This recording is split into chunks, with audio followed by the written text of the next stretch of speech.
what I would ask is that there has been a lot of reference to the Diagnostic Statistical Manual 5 TR, especially as it relates to bipolar and related disorders. There's not an awful lot, but there's like probably 15 pages of single-space typing, and it'd be really hard for people to absorb it. I'd like to offer that section of the DSM just as an exhibit, so if somebody wanted to look at it, they could.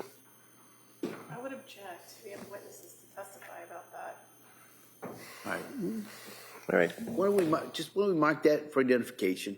I guess That's my book, though. I need it. Oh, I don't want to take away your book. But why don't we can readdress that? Okay, sure. Yep. In regards to that, and if we're going to do it, it would just be portions of the Yes, it would only DSM-5. be that one section. But we'll see. Well, I'll give the Commonwealth the opportunity to be heard. Okay, thank you.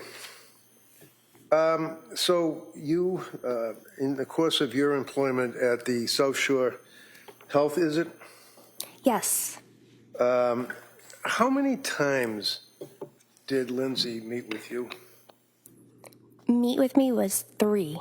And how many times did she meet with, does that include medical? Yes, I saw her twice, telehealth once in person. And do you know how many times that, you know that she had a psychiatrist that had been treating her since end of September, early October, right? I knew that she had a psychiatrist that treated her in September. And who was that? Dr. Tufts. And did you know that she continued to see Dr. Tufts through October, November, December, the same time that she was reaching out to you guys for help too? I was aware she took the Zoloft in October. I was not aware she was still seeing Dr. Tufts in November. And I knew she called her in December. You would agree with me that young woman came to you people for help, right? Yes. Okay. And she was very, very forthright. In other words, if you wanted her to sign a HIPAA form, she'd sign it, right? Right. And she would answer your questions to your perspective in an honest fashion. Yes. She didn't really hide anything. Nope. She told you all about the medications that she had been on and her fears and concerns about the medications, right? Correct. She described for you, as District Attorney brought out, what she felt her symptomology was, including suicidal ideation, worrying about suicide, feeling heavy, lethargic, you can't get out of bed, all of that stuff, right? Correct? Correct. And one of the things that you had left us with towards the end of your testimony is the fact that you were very willing, if you will, to work in tandem with other providers. In other words, you were concerned about being able to get information from other providers that had been dealing with her, treating her, right? I'm not sure I understand the question. Did you talk to Tufts? No.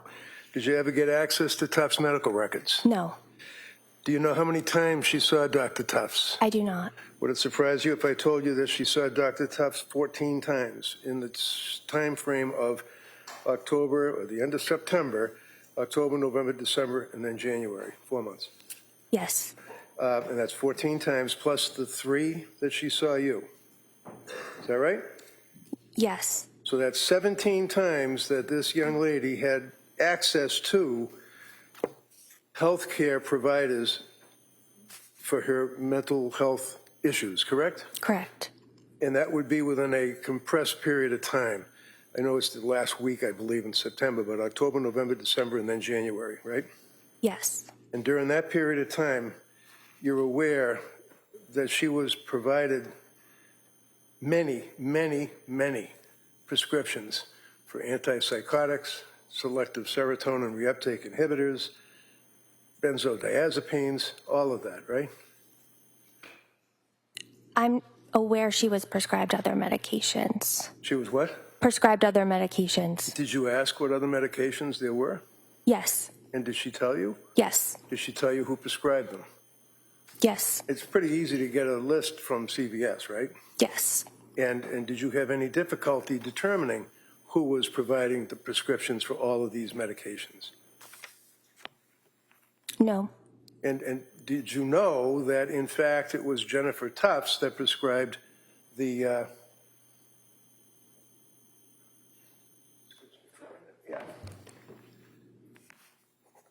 sertraline, September 15th of 2022, 30 count, 25 milligrams, was Jennifer Tufts. You knew that? I did. You know that Jennifer Tufts on October 21st, a 7 count of lorazepam. You know that? I did. And 5 days later, Jennifer Tufts prescribed on October 26th hydroxyzine, 25 milligrams with a 30 count. Did you know that? I did not know that. Did you know that on the same day, Tufts prescribed 30 count of lorazepam? Did you know that? I would have known that, yes, How would you know checking the PMP for controlled substances, yes. that? You do recall that you checked with it? Yes. When you download, do you download that information and kind of put it in the file, save the file? No. So is this your memory that you believe that you checked with PMP? I do routinely check the PMP. You might routinely check, but did you check? Yes. Yes, I did. You don't download it, you don't keep it with the medical records, right? It's a box you can click in the medical record and you can check that you reviewed it. Okay. Is it in your medical record that you reviewed it? I'm not sure how it would have gotten printed out. It doesn't go into my note, but it is a box that I would have Brought checked from a it. box in the computer? Yes. Okay. October 26th, buspirone, 5 milligrams, 30 count, same day by Tufts. You knew that? Buspirone. Yeah. I was not sure that it was Dr. Tufts that had recommended the buspirone. Okay, so if I suggest to you that the prescriptions that we have in evidence on the chart indicates that on October 26th, Dr. Tufts prescribed a 30 count of buspirone, would that either refresh your memory or would you accept that as being a medical history? I would accept that. Okay. And what is buspirone? It is a medication used to treat anxiety. Okay. And lorazepam, what is that? Benzodiazepine. And hydroxyzine, what is that? It is an antihistamine medication. And lorazepam, again, prescribed on October 21st as well as 26th by Tufts. That's the same thing you just told us what lorazepam is, right? Yes. Sertraline, of course, is Prozac, is that right? Zoloft. Zoloft, Prozac, they're both SSRIs, right? Yes. So from October 21st up through November 9th, she was prescribed all of this group of drugs until she saw a Kayvon Izadapana, Izadpanah. Do you know who that person is? They work in the emergency department at South Shore Health? All right. And that would have been on November 16th when she went into the emergency department, right? Yes. Prescribed trazodone, 50 milligrams, right? Yes. And then she started to consult with your clinic around the 25th of November. That would be around Thanksgiving or so, correct? November 25? I believe her first visit with Julia was November 21st. Okay. So What I'm saying is that it was around that time in November that she started to consult with your clinic, correct? Correct. You know that she was referred to your clinic by her mother-in-law, Pat's mother, who was a labor and delivery nurse. Yes, I am aware. Referred her to Julie Paul, who kind of stepped in for a very short period of time to try to help out, right? Yes. And then Julie left, went to New Hampshire to continue her work, and you picked up on November 30th of 22. Is that right? November 29th. On November 30th of 22, you wrote a script for quetiapine, 30 count. Is that right? Yes. And what is quetiapine? Seroquel.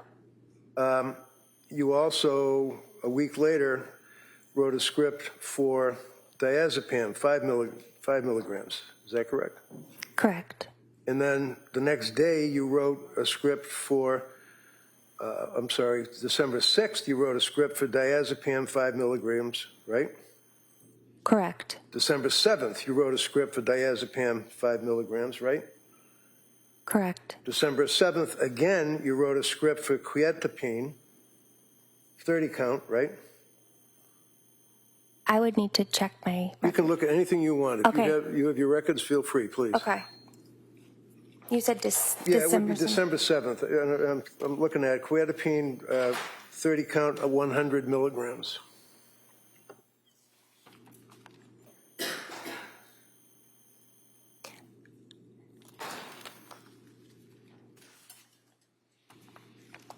I don't believe it was a 30 count of 100 milligrams. Do you remember writing quietapine script for 100 milligrams? I do. I believe the quantity was 22. 22, okay. So on December 7th of 22, you wrote a script for quietapine, and forgive me, I'm sorry, what is that again? Seroquel. Seroquel, for 100 milligrams, right? Yes. And why did you write the script on November 30th for quietapine 25 milligrams and then about a week later increase it to 100 milligrams? On November 30th, I had anticipated utilizing it over a 4-week course of treatment for sleep and anxiety. But her clinical symptoms, presentations changed, and we opted to use it for mood stabilization. And who's we? Me. Okay. And were you working with anybody else, any psychiatrists or anybody? No. So when a person comes to your clinic as a woman who has recently had a baby or is within that postpartum range of time and presents with the symptomology that she presented, is that something that would give you cause for concern? Suicidal ideation? I in no way want to minimize what Lindsay experienced, but it's common for us to treat. It's common to treat women in that Yes. fashion that are that postpartum? Postpartum who may have suicide. Oh, Keeps cutting off the witness before she gives an answer. May she complete her answer? Sure. As I've said before, let's only talk one at a time. You finish your answer, and then we'll go to the question. Go ahead. Her symptoms were serious, and it's not uncommon for me to treat women with serious symptoms in the postpartum period. Okay. 2 days later, you prescribed 8 count, 5 milligrams of diazepam. Is that right? 2 days from December 7th? Yeah, it was December 9th. December 9th. Yes. 4 days later, you prescribed more diazepam. Is that correct? December 13th? Correct. That would have been 2 milligrams? Yes. And then jump ahead to December 19th, you prescribed 14 count, 2 milligrams of diazepam. Is that correct? Correct. And then December 19th, you prescribed 300 milligrams of quietapine, 30 count, right? Correct. And that was on December 19th. 3 days later, on December 21st, you prescribed additional quietapine, 100 milligrams, 14 count, right? Correct. And then 1 day later, you prescribed more quietapine, 25 milligrams of 14 count, right? Correct. As far as your prescriptions continued on, if we can jump ahead, you continued to treat her, and on January 13th, you prescribed 2 milligrams of diazepam, 7 count, right? That would be on January 13th? I did not prescribe that on January 13th. All right, if I suggest to you that Rebecca Gelada has a script for January 13th of diazepam, that doesn't refresh your memory? Would it Right. have been a script that I had sent previously that hadn't been filled at the original date? Well, I believe the records would indicate that. We'll make a note of it. January 13th, diazepam. How about January 16th? Do you recall prescribing diazepam to her, 2 milligrams, 3 count? No. Diazepam on the 19th of January, 2 milligrams, 14 count. No. No? So you're not able to prescribe medications, somebody else can't use your name, right? Right. Okay. And you have the DEA license to prescribe medications, correct? Correct. Now, one of the things that you went through was a lot of, obviously, it's a little confusing with the names of the various drugs, and the district attorney said to you blithely, she said, well, she's a nurse, so she knows what those drug names mean. Do you recall that question? I do. Yeah, and you just said yeah, right? Mm-hmm. So you're assuming that a woman who gets her RN at the age of 24 in a one-year program and then works for 7 years as a labor and delivery nurse is familiar with these names and what they are, what drugs they are? She seemed to be familiar with them. Yes, she understood. Did you know that she was Googling 60, 70, 100 times a night what benzodiazepines are, what Seroquel is, what all of these medications are?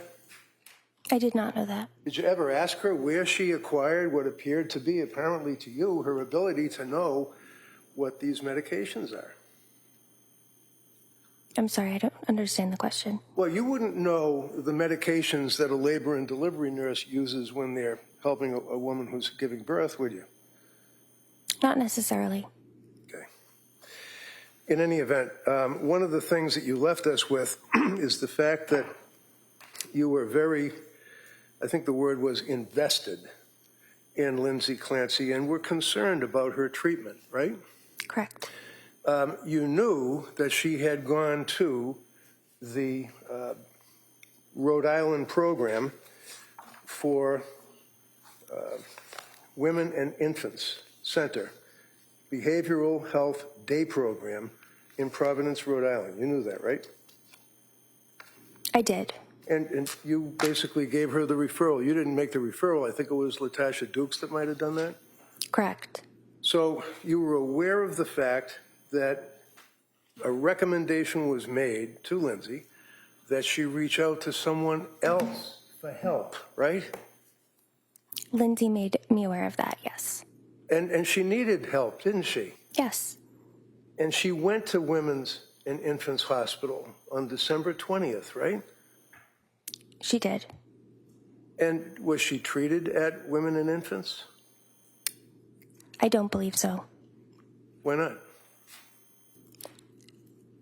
I wouldn't want to speculate or assume, but it seemed to be her intake appointment. Her what? Her intake appointment. Okay. So without assuming or speculating, you referred her to this provider, right? Yes. So you have this woman who you know has been seeing Dr. Tufts, a psychiatrist, right? Right. You knew that. Mm-hmm. You didn't get access to Tufts' records. You didn't know what Tufts was doing, but you knew that for a period of time before she saw you, she was dealing with a psychiatrist, right?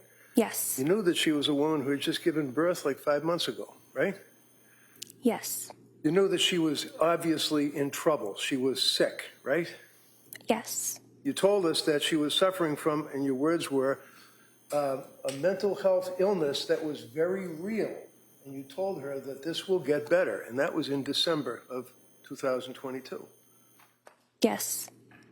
So when you referred her needing help to this Women's and Infants program in Rhode Island, and she went because that's what she was told to do, what happened at Women and Infants program? I can't speak to what happened at Women and Infants. Why not? Because I was not a part of that assessment. What does that mean? I did not see the assessment, and I did not speak with Dr. Diaz. Why? Lindsay had informed me that she was going to be at the program for 2 weeks. She was hoping to be at the program for 2 weeks, right?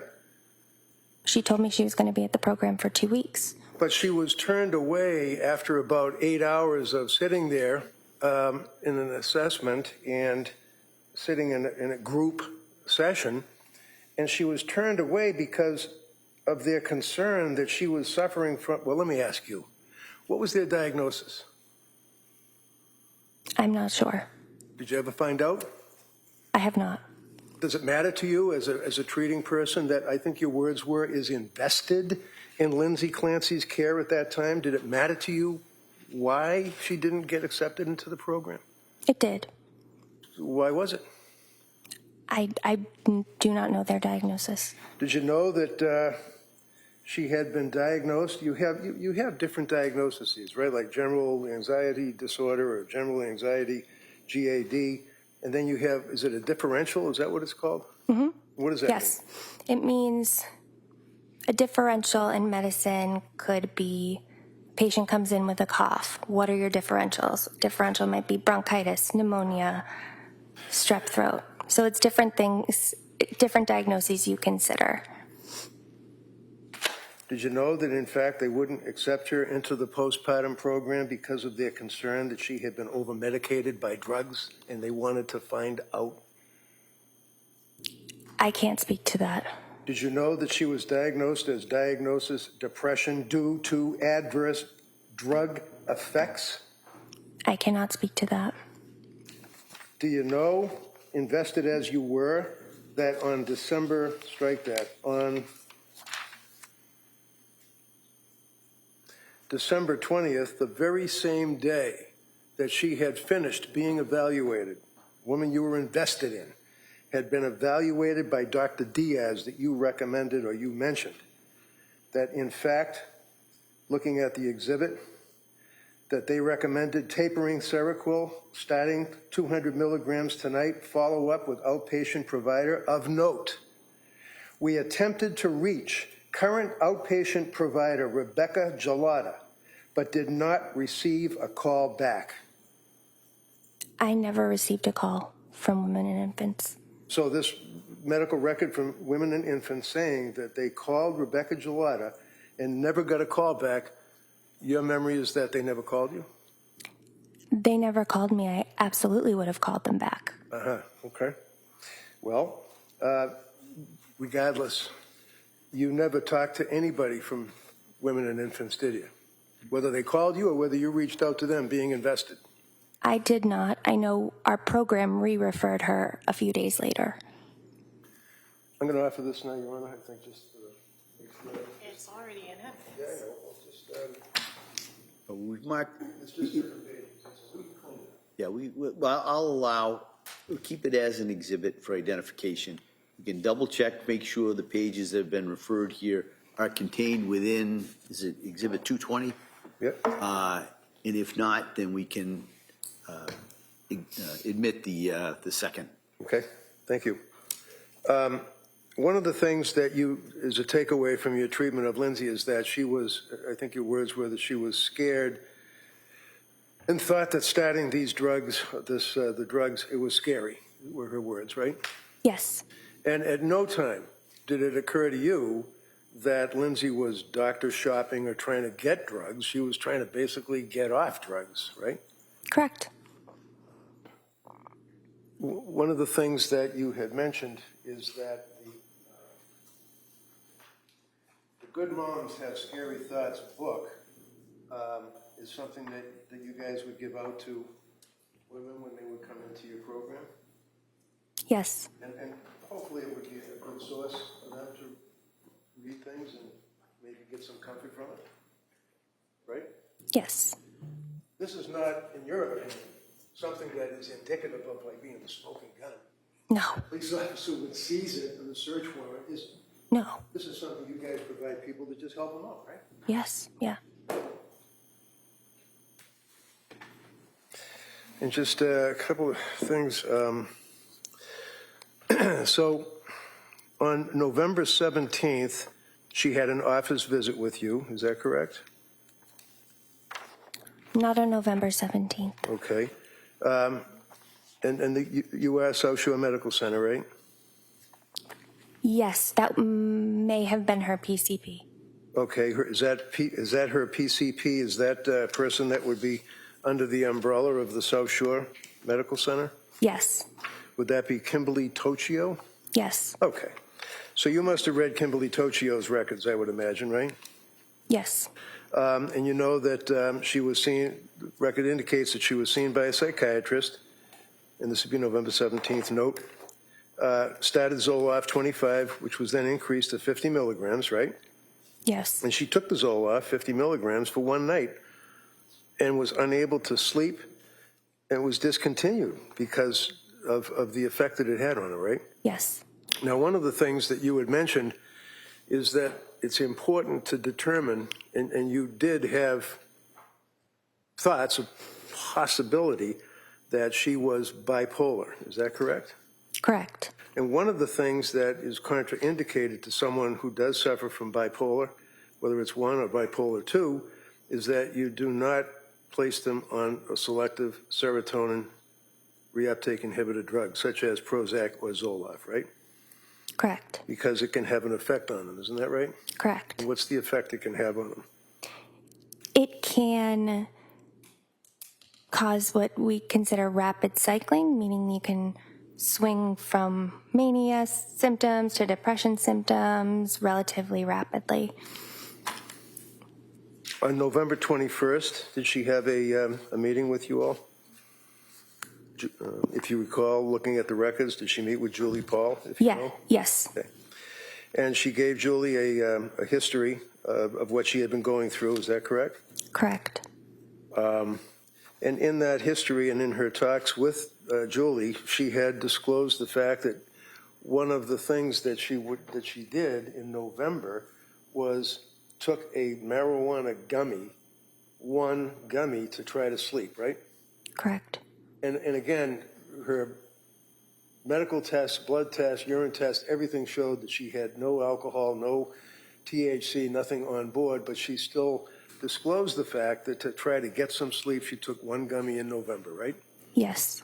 So again, she's reporting, trying to be honest with you people as a provider, correct? Yes. And the scales that counsel asked you about, you were talking about the depression scale, you were talking about the Edinburgh scale, and I think we all know that the Edinburgh scale is geared for an evaluation of a person, of a woman who is in that postpartum period, and you evaluate whether or not they are, as a result of being postpartum, severely depressed, right? Yes. And you indicated that at some point her Edinburgh scale was initially, what was it, 15, 17, if you know? Initially at my visit, my first initial with her, Yeah, what was her Edinburgh scale the first time you saw her? 17, Okay. And that would be moderate? moderate. Okay. And then she had another Edinburgh scale after that, correct? Correct. And when was that, if you know? December 6th. And what is EPDS? What does that mean? Edinburgh Postpartum Depression Scale. All right, so would you look at November 21st, please, which would be, so November 21st, she was administered a Edinburgh test, right? On the 21st. That would have been at Julie's appointment. I don't have that in front of me. If I told you that, well, on November 21st, it's a short period of time after November 17th, did whether it's Julie or somebody else, administer an Edinburgh test to her? Yes. And what was the result? 23. That's severely depressed, isn't it? Yes. So in like 6 days, she decompensated from Edinburgh scale 17 to Edinburgh scale 23, right? So she was 23 on November 21st. Right. And 17 on November 29th. Okay. So when you see a patient that's come to you and has an Edinburgh scale of 23 and an Edinburgh scale a couple of days later, that would be, what was it? 17. And what was it when you first saw it? You referenced it before, 17? 17. Yeah. That's still pretty high, isn't it? It's high, yes. Would that give you pause in conjunction with the symptomology that she's referring to and self-reporting, what she's feeling? I mean, the fact that she has a 23 on the Edinburgh scale, which is very high, and then followed up a couple of days later by a 17, taken in conjunction with what she was saying her symptoms were. That's of a concern, isn't it? Yes. So on November 20th, which would be the day before, that Edinburgh scale of 23, and the jury will have access to all these records, She was reporting struggling with postpartum anxiety, right? I can't speak to Okay, that. that's fair enough. We'll go to when you treated her. Yes, Did you have a chance to review Julie's notes at all? I did. Okay. Yeah. And when was the first time that you actually met with Lindsay? November 29th. Okay. Which would have been after Thanksgiving, obviously, right? Yes. And you would have reviewed the records up to that point, right? Yes. So one of the things that you would have reviewed was what she had indicated or reported to Nicole Harden Francis. Do you know her? Yes. And who is Nicole Harden Francis? She's the nurse at our program. All right, and this would be on November 28th that she was speaking with Nicole, the nurse. You read the report before you met with Lindsay on the 29th, right? Right. So you knew that she had been reporting panic symptoms, that she was disoriented, that she was forgetful, that she was not connected to her body, is what she told her, right? I would have to review that just to be accurate. Right.